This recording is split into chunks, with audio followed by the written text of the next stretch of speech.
ஆளுமை மிக்க அரசியல்வாதியாக பியோர் பாலிடிக்ஸ் பயிற்சி பட்டறை, நேரடி இணைய வழி வகுப்புகள். உங்கள் சீட்டிற்கு முந்துங்கள். 7388824242. தமிழ்நாட்டில் சட்டம் ஒழுங்கு பொதுவாகவே நாளுக்கு நாள் மோசமாகிக் கொண்டிருக்கிறது. ஆட்சியாளர்கள் மக்களுக்கு சொன்ன வாக்குறுதிகளை நிறைவேற்றுவதை விட்டுவிட்டு பிள்ளை பிடிப்பவர்கள் கூட மற்ற கட்சிகளில் இருந்து ஆட்களை பிடிப்பதில் தான் அந்த திமுக மும்முரமாக இருக்கிறது. எங்கு பார்த்தாலும் ஊழல், முறைகேடுகள், யார் உயிருக்கும் பாதுகாப்பு இல்லாத ஒரு நிலைமை தான் இங்கே நிலவுகிறது.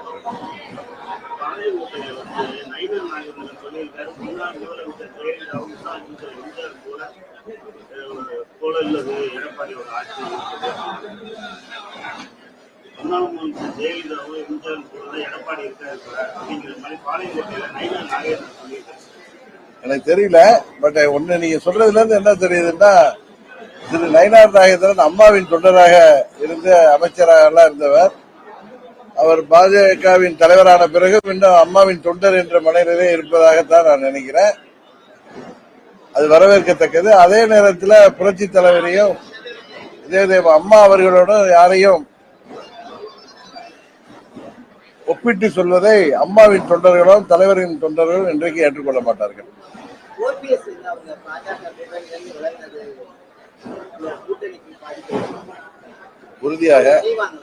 உறுதியாக அதை அவர் விலகி சென்றதற்கு காரணமானவர்கள் அவருடன் பேசி அவரை மீண்டும் கூட்டணி கொண்டு வர வேண்டும் என்றுதான் நான் பலமுறை சொல்லி வருகிறேன்.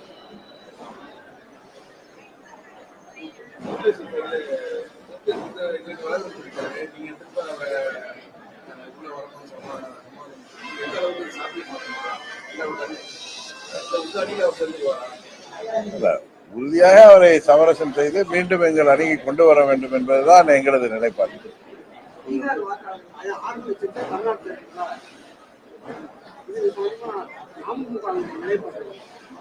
இங்க வாக்காளர்களா ஒருத்தர் சேர்றாருன்னா அவருக்கு ரேஷன் கார்டு எல்லாம் நம்ம தமிழ்நாடு அரசாங்கம் தானே கொடுக்குது. ஒருத்தவங்க இப்ப பீகார் மாத்திரம் இல்ல, பல மாநிலங்கள்ல உள்ளவங்க இங்க செட்டில் ஆகி அவங்களுக்கு எல்லாம் உறுப்பினர் அட்டை வாங்குவது, வாக்காளர் அட்டை வாங்குவது யதார்த்தமான ஒண்ணு தானே. இதுல என்ன குளறுபடி இருப்பதாக ஏதாவது நினைக்கிறீங்களா நீங்க? அது வெளி மாநில இந்தியாவில எல்லா மாநிலங்கள்லயும் எல்லா தமிழர்கள் போய் எல்லா மாநிலங்களிலையும் செட்டில் ஆயிருக்காங்க. அது மாதிரி மற்ற மாநிலங்களுக்குலயும் இங்க தமிழ்நாட்டில் செட்டில் ஆறாங்க.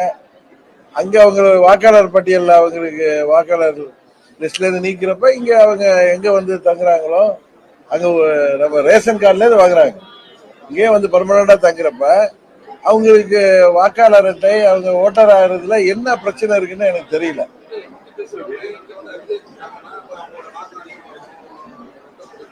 இந்தியாங்கிறது ஒரு எல்லா மாநிலங்களும் ஒற்றுமையா இருக்க வேண்டிய ஒரு நாடு. இங்க அவர்கள் வந்தார்கள், நம்ம தமிழர்கள் எங்க எல்லாம் போயிருக்காங்க. அது போல அந்த மாநிலங்கள் பிரச்சனை வந்தா நீங்க எப்படி இருக்கும்? அதனால இந்த கேள்வியே நான் சரியில்லாத கேள்வின்னு நினைக்கிறேன். எப்படி பீகார்ல இருந்து ஆளுகளை ட்ரெயின்ல கூட இங்க இறக்கி விட்டு போறாங்களா? அது கிடையாது. உழைப்பு தேடி எல்லா மாநிலங்கள்ல இருந்து இங்க வராங்க. குறிப்பா பீகார், உத்தரப்பிரதேசம், அது மாதிரி நார்த் ஈஸ்ட் மாநிலங்கள்ல என்ன பாத்தீங்கன்னா இங்க தமிழ்நாட்டுக்கு வர்றாங்க. எனக்கு தெரிஞ்சு ஒரு 20 வருடமாக கொண்டிருக்கிறார்கள். அது பல பேர் இங்கே செட்டில் ஆயிட்டாங்க. இங்கே செட்டில் ஆனவங்களுக்கு ரேஷன் கார்டு கிடைக்குது. அவங்க இங்கே வாக்காளர் பட்டியலில் சேர்ந்து இங்கே ஓட்டடிக்கும் உரிமை பெற்றா இந்தியாவில் உள்ள எல்லாரும் எங்க வேணாலும். அதனால சொல்றேன், இந்த கேள்வியே அர்த்தமற்றதாக எனக்கு தெரியுது.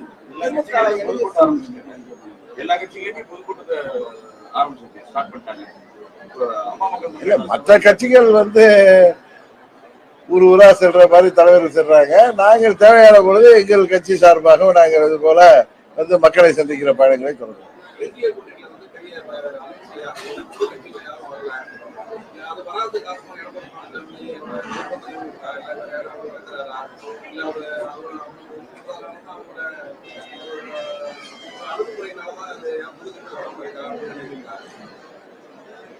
அதாவது அண்ணன் பன்னீர்செல்வம் 7-8 ஆண்டுகளாகவே பாஜக கூட்டணியில இருப்பவர்.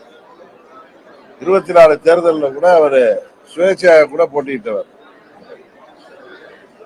அவர் விலகியதற்கு காரணம், கூட்டணியை விட்டு விலகியதற்கு காரணம் என்பது என்ன என்பது எல்லோருக்கும் தெரியும். இது போன்று தொடர்ந்து நடக்காமல் தேசிய ஜனநாயக கூட்டணியின் பாஜக கட்சி பார்த்துக் கொள்ள வேண்டும் என்பதுதான் எங்க நிலைப்பாடு. மற்றவர்களை பற்றி நான் பதில் சொல்வதற்கு சரியாக இருக்காது என்று நினைக்கிறேன்.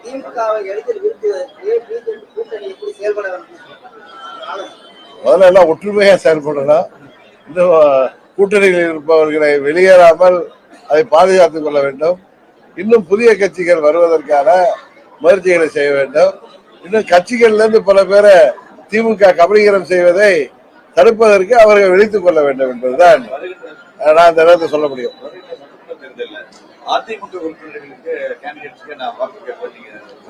நீங்க என்ன கேட்டீங்க, நீங்க இந்த மாதிரி கேள்வி என்ன கேள்வி அது?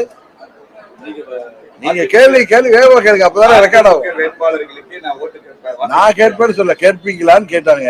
நான் அதுக்கு பதில் சொன்னேன். தேசிய ஜனநாயக கூட்டணியில போட்டியிடுகின்ற 234 தொகுதியிலும் வேட்பாளர்களுக்கு ஆதரவாக பிரச்சாரம் செல்ல அழைக்கின்ற பட்சத்துல நான் செல்வேன்னு சொன்னேன். நான் சொன்ன அந்த ஒரு வார்த்தையை கட் பண்ணிருக்கீங்க, அழைக்கின்ற பட்சத்துல.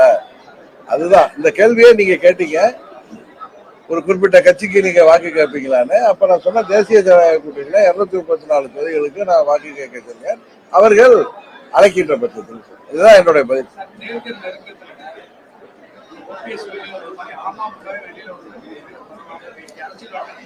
பொறுத்திருந்து பாருங்க. நீங்க உங்க யூகத்துக்குலாம் நான் பதில் சொல்ல வேணாம்னு நினைக்கிறேன். டிசம்பர் மாதத்துல உங்களுக்கு எல்லாம் தெரியும், எந்தெந்த கூட்டணி எப்படி இருக்குங்கிறது தெரியும்.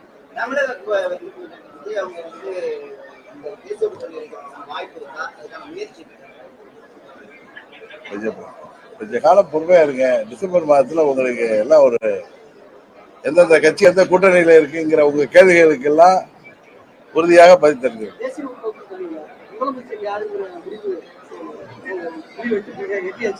இல்ல, இந்திய கூட்டணியில யாரு முதல்வர் என்பதை இந்த கூட்டணியை பலப்படுத்துகின்ற மருத்துவத்தில் இருக்கிற மாண்புமிகு அமித்ஷா அவர்கள் அறிவிக்கின்ற பட்சத்துல, அதை அம்மா மக்கள் முன்னேற்ற கழகம் ஏற்கின்ற பட்சத்துல நாங்கள் ஆதரவு.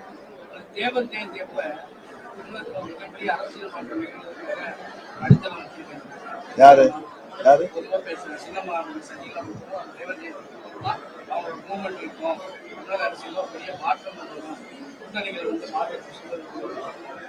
எனக்கு அதை பத்தி தெரியல. நீங்க இப்ப கேட்டதுதான் எனக்கு மன்னார்குடியில தான் புது செய்தியா இருக்கு.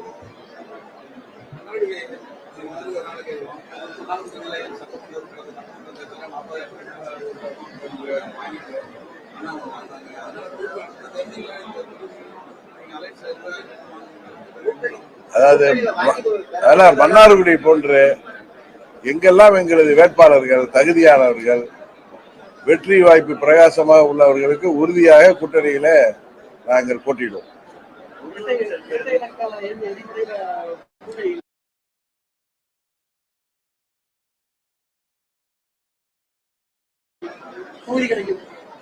எங்கெல்லாம் எங்கள் வேட்பாளர்கள் இப்பதான் சொன்னேன், தகுதியானவர்கள் காமராஜ் போல, ரங்கசாமி அண்ணன் போல, அவரு கொட்டியம் ராஜசேகர் போல, எங்கெல்லாம் எங்களது வேட்பாளர்கள் தகுதியானவர்கள் தமிழ்நாடு முழுவதும் இருக்கிறார்களோ அது எல்லாருக்கும் தெரியும்.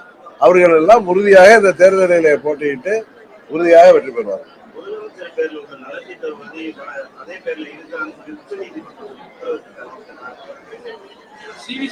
உச்ச நீதிமன்றம் ஒரு தீர்ப்பு சொன்னதுக்கு பிறகு அதை நீங்க எப்படி பாக்குறீங்க? எப்படி உச்ச நீதிமன்றம் தீர்ப்பு சொல்லிட்டு அதை தாண்டி நம்ம வந்து இன்டர்நேஷனல் கோர்ட்டுக்கெல்லாம் போக முடியாது. இல்ல, அவருடைய முறையீடு தவறு இல்ல. பட் உச்ச நீதிமன்ற பார்வை போய் நம்ம நீதிமன்ற தீர்ப்புக்கு பிறகு அதை போய் போஸ்ட்மார்ட்டம் பண்ணிட்டு இருக்க வேணாம்னு நினைக்கிறேன். எல்லா காலத்திலையும் நம்ம சில தீர்ப்புகள் சர்ச்சைக்கு உள்ளாகின்றன.